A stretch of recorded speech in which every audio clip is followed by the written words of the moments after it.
जो संगठन का विस्तार और जो भविष्य में जो विधानसभा चुनाव है उसमें पार्टी की कार्यनीति, दशा और दिशा, इस संबंध में भी हम समझते हैं कि पार्टी निर्णय इस संबंध में लेगी।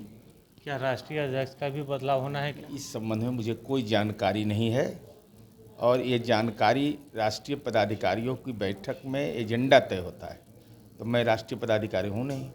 भविष्य के भी 25 के चुनाव उनके नेतृत्व में लड़े जाएंगे, यह माननीय दो उप मुख्यमंत्री ने घोषणा कर दी है। ये दूसरे पार्टी से आए हुए हैं, संगठन का होना अरे चाहिए। वो तो भगवाने पर सवाल अब खड़ा करें ना, टिकटवे कट गया तो भगवान पर ना पहले सवाल खड़ा करें कि भगवान हमको ही दंड क्यों दे दिए। मीडिया में बने रहने के लिए बयान देने से बेहतर है कि संगठन पार्टी के प्रति वफादार होना चाहिए। कल दिल्ली में जनता दल यूनाइटेड का राष्ट्रीय कार्यकारिणी की बैठक होनी है, जिसमें कई मुद्दों पर विचार विमर्श होगा। हमारे साथ नीरज जी हैं, जदयू के प्रवक्ता हैं। सर, किस तरीके से जो राष्ट्रीय कार्यकारिणी की बैठक है उसमें निर्णय लिया जाएगा, क्या कुछ लग रहा है? पार्टी के राष्ट्रीय कार्यकारिणी की बैठक के महत्वपूर्ण बिंदु क्या होंगे, यह राष्ट्रीय पदाधिकारियों की आज होने वाली बैठक में तय होगा। लेकिन महत्वपूर्ण विषय मेरी समझ से, व्यक्तिगत समझ से यह है कि जनता दल यू की राष्ट्रीय कार्यकारिणी वैसे दौर में जब विपक्ष की पार्टी राष्ट्रीय जनता दल का यह दावा कि 2025 में जनता दल यू का वजूद समाप्त हो जाएगा, तो राजनीति के छाती पर चढ़ करके 12 सीट लोकसभा का जीते और दिल्ली की सरकार में भी शामिल हुए, तो वो भविष्यवाणी तेजस्वी यादव का फर्जी साबित हुआ। तो माननीय मुख्यमंत्री जी के नेतृत्व में जो पार्टी ने चुनाव लड़ा, तो उनके प्रति आभार व्यक्त करने का, साथ ही साथ जो संगठन का विस्तार और जो भविष्य में जो विधानसभा चुनाव है उसमें पार्टी की कार्यनीति, दशा और दिशा, इस संबंध में भी हम समझते हैं कि पार्टी निर्णय इस संबंध में लेगी।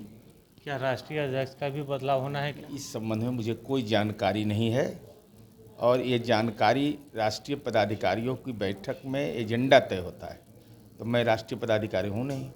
एक और खबर मिली है कि जनता दल यूनाइटेड में नीतीश कुमार का जो बेटा है निशांत, उनको भी पेश किया जा सकता है। इस संबंध में माननीय विजय चौधरी जी पार्टी के वरिष्ठ मंत्री है, उन्होंने मीडिया के सामने सारी बातें स्पष्ट कर दी।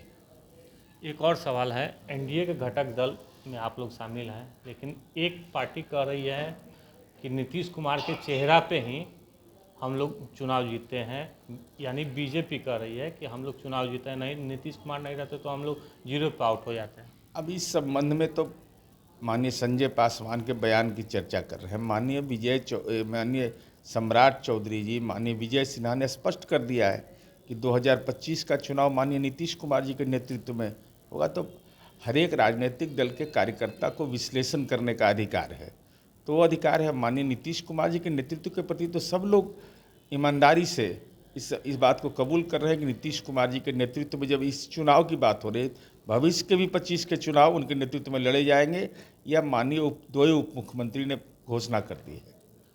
सम्राट चौधरी कह रहे हैं, विजय सिन्हा कह रहे हैं कि 25 में नीतीश कुमार के नेतृत्व में चुनाव लड़ेंगे, लेकिन उन्हीं के पार्टी के लोग कह रहे हैं कि 25 में अपना चेहरा होना चाहिए। अश्विनी चौबे का बयान आया है। अच्छा, उनको तो टिकट नहीं मिला है, वो सब चीज़ का दर्द होगा।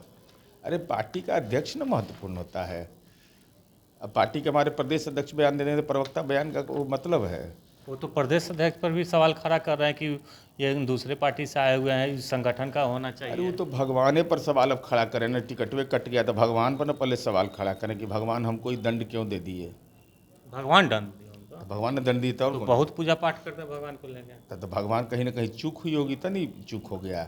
चुप हो गया। पूजा पाठ में चूक हुआ तब ना।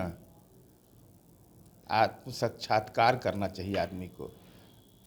मीडिया में बने रहने के लिए बयान देने से बेहतर है कि संगठन पार्टी के प्रति वफादार होना चाहिए।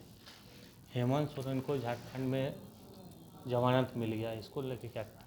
अब ये माननीय न्यायालय का प्रक्षेत्र है और हेमंत सोरेन राज्य के मुख्यमंत्री थे, इस्तीफा देना पड़ा था उनको, लेकिन उन्हीं के सहयोगी इंडी गठबंधन के अरविंद केजरीवाल जेल से सरकार चला रहे हैं। तो ये तो न्यायपालिका का मामला है, न्यायपालिका ने महसूस किया होगा तो इस्तीफा उनको दिया, लेकिन बरी नहीं किया है। ये केवल न्यायालय ने उनको बेल दिया है, जमानत। तो जमानत को अपनी उपलब्धि नहीं माने, चूँकि जो दामन पर दाग लगे हैं वो महत्वपूर्ण होते हैं। तो ये थे नीरज कुमार, जिन्होंने साफ तौर पे कहा है कि हेमंत सोरेन को जो जमानत मिला है वो देखना पड़ेगा, क्योंकि अदालत को महसूस हुआ होगा जिसके कारण उनको जमानत मिला। आलोक कुमार, 10 मिनट, पटना।